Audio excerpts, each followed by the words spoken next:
ಆತ್ಮೀಯ H16 news ಅರ್ಥಾತ್ ಸೀತಾರಾಮ್ ನ್ಯೂಸದ ವೀಕ್ಷಕರೇ, ನಾನು ನಿಮ್ಮವ ಎಂ ಆಯುಧ ಮಲ್ಲಪ್ಪ ಜೊತೆ ಅವರು. ತಾವು ಈಗ ಸುದ್ದಿಗಳ ಲೋಕಕ್ಕೆ ಎಂಟ್ರಿ ಹೊಡಿತಾ ಇದ್ದೀರಿ. ಈ ಸುದ್ದಿಗಳನ್ನು ಪ್ರತಿಯೊಂದು ನೋಡೋ ಜೊತೆಗೆ ನಿಮ್ಮ ಅಭಿಪ್ರಾಯಗಳನ್ನು ಹಂಚ್ತಾ ಇರಿ. ಯಾಕಂದರೆ ಈ ಸುದ್ದಿಗಳು ನಿಮಗಾಗಿ, ನಿಮ್ಮ ಬದುಕಿಗಾಗಿ, ನಿಮ್ಮ ವೈಚಾರಿಕೆಗಾಗಿ, ನಿಮ್ಮ ತಿಳುವಳಿಕೆಗಾಗಿಯೂ ನಿಮಗೂ ಗೊತ್ತು. ಜೊತೆಗೆ ನಮಗೂ ನಿಮ್ಮೊಂದಿಗೆ ಇದೊಂದು ಮಾತಾಡುವಂಥ ಜೊತೆಗೆ ಸುದ್ದಿಗಳನ್ನು ಬಿಡುವಂಥ ಕೆಲಸ.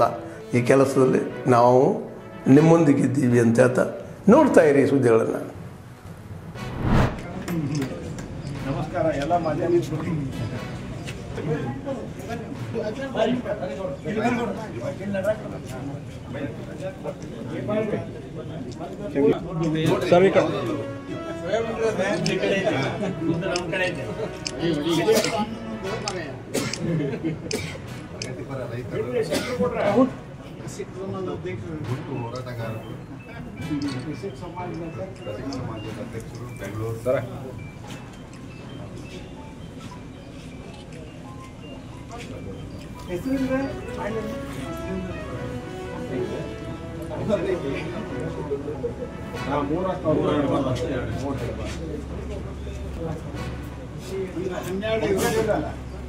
12 ಮಾಸ್ಟರ್ ಇದು ಎಷ್ಟು 12 ಐತಂದ್ರೆ ಫಾರ್ಮ್ಗಳು ಚೆಕ್ ಮಾಡ್ಬಿಡ್ರಿ. ಅದೀಗ ಚೆಕ್ ಮಾಡ್ರಿ. ಅದ್ರ ಈ ಗಂಟೆ ಮಾಡಾಕ್ ಬರ್ತೈತಿ.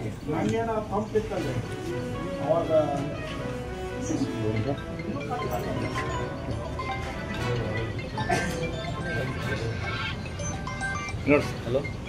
ತುಮಕೂರು ವಿಶ್ವವಿದ್ಯಾನಿಲಯದ ನೂತನ ಕ್ಯಾಂಪಸ್ಸಿಗೆ ಉದ್ಘಾಟನೆಗೆ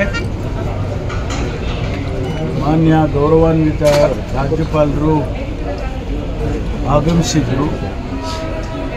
ಉದ್ಘಾಟನೆ ಆ ಕ್ಯಾಂಪಸ್ಸಿನ ಉದ್ಘಾಟನೆಯನ್ನು ಮಾಡಿಕೊಟ್ಟಿದ್ದಾರೆ.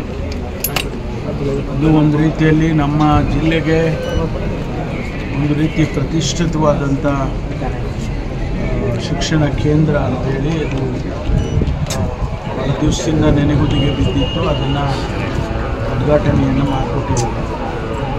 ಈ ಕಾರ್ಯಕ್ರಮದಲ್ಲಿ ಮಾನ್ಯ ಮುಖ್ಯಮಂತ್ರಿಗಳು ಕೂಡ ಆಗಮಿಸಬೇಕಾಗಿತ್ತು. ಮಾನ್ಯ ಮುಖ್ಯಮಂತ್ರಿಗಳಿಗೆ ನಿನ್ನೆ ದಿವಸ ಏನು ಬೆಳಗಾಂನಲ್ಲಿ ಕಬ್ಬು ಬೆಳೆಗಾರರು ಪ್ರತಿಭಟನೆಗಳನ್ನು ಮಾಡ್ತಾ ಇದ್ದಾರೆ.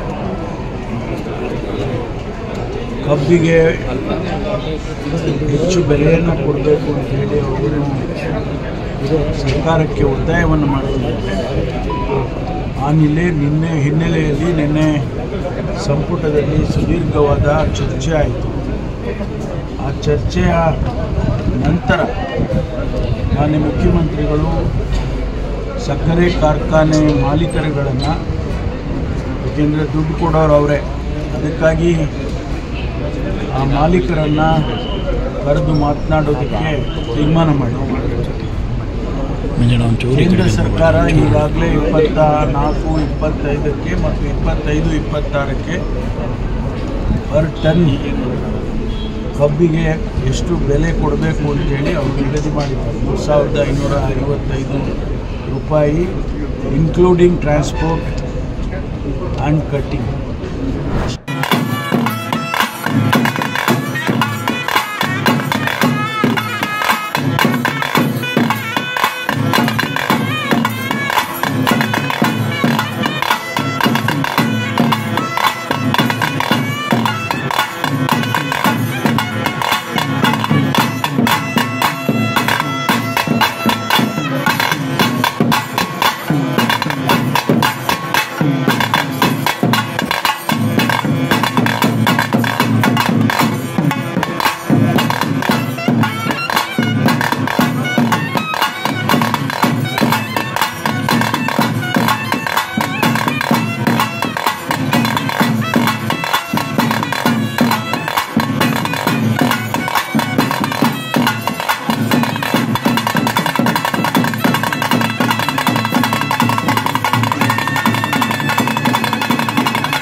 ಹೇಳ್ತೀವಿ ನಮಗೆ ಭಯ ಆಗುತ್ತೆ ಮತ್ತೆ ಅಂತ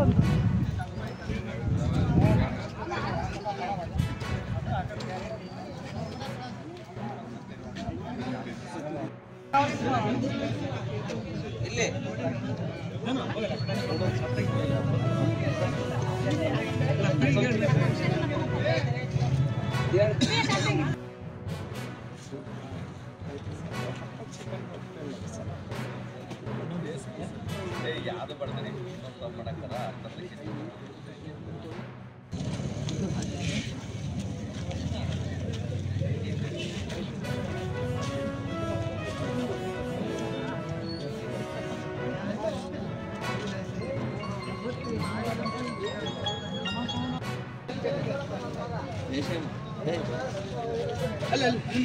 ಅದನ್ನ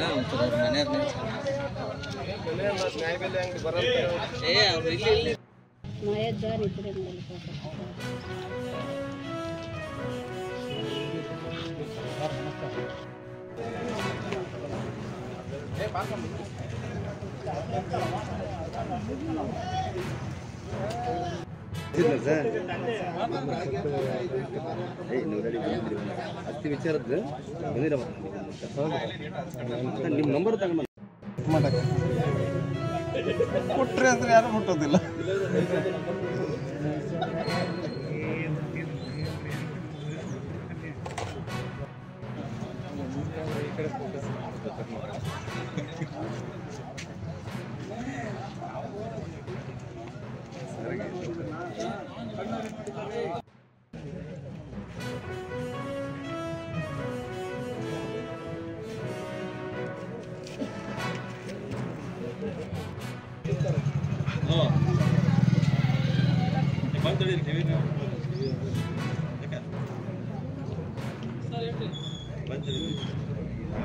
ಆದ್ಮೇಲೆ ಎಲ್ಲ ಸುದ್ದಿಗಳನ್ನು ನೋಡಿದ್ರಲ್ಲ, ಏನು ಅನಿಸ್ತು ನಿಮಗೆ? ಇದರಲ್ಲೇ ನಿಮ್ಗೆ ಲೈಕ್ ಆಗಿರ್ಬೋದು, ಡಿಸ್ಲೈಕು ಆಗಿರ್ಬೋದು, ಕಾಮೆಂಟ್ ಬೇಡಪ್ಪ ಅಂತೂ ಅನಿಸಿರ್ಬೋದು, ಕಾಮೆಂಟ್ ಮಾಡಬೇಕಪ್ಪ ಅನಿಸಿರ್ಬೋದು, ಶೇರ್ ಮಾಡಬಾರ್ದಪ್ಪ ಅನಿಸಿರ್ಬೋದು, ಅದು ಮಾಡಬೇಕು ಅನಿಸಿರ್ಬೋದು. ಏನಾದರೂ ಆಗಲಿ ಶೇರ್ ಮಾಡ್ತಾಯಿರಿ, ಈ ನ್ಯೂಸ್ಗಳನ್ನ ಹಂಚ್ತಾ ಇರಿ, ಜೊತೆಗೆ ಇದಕ್ಕೆ ಸಬ್ಸ್ಕ್ರೈಬ್ ಆಗ್ತಾಯಿರಿ ಅಂತ ಹೇಳ್ತಾ H16 ನ್ಯೂಸ್ ಅರ್ಥಾತ್ ಹೇ ಸೀತಾರಾಮ್, ಇದು ಸತ್ಯದ ಕೈಗೆ ನಡಿ. ವಂದನೆಗಳು.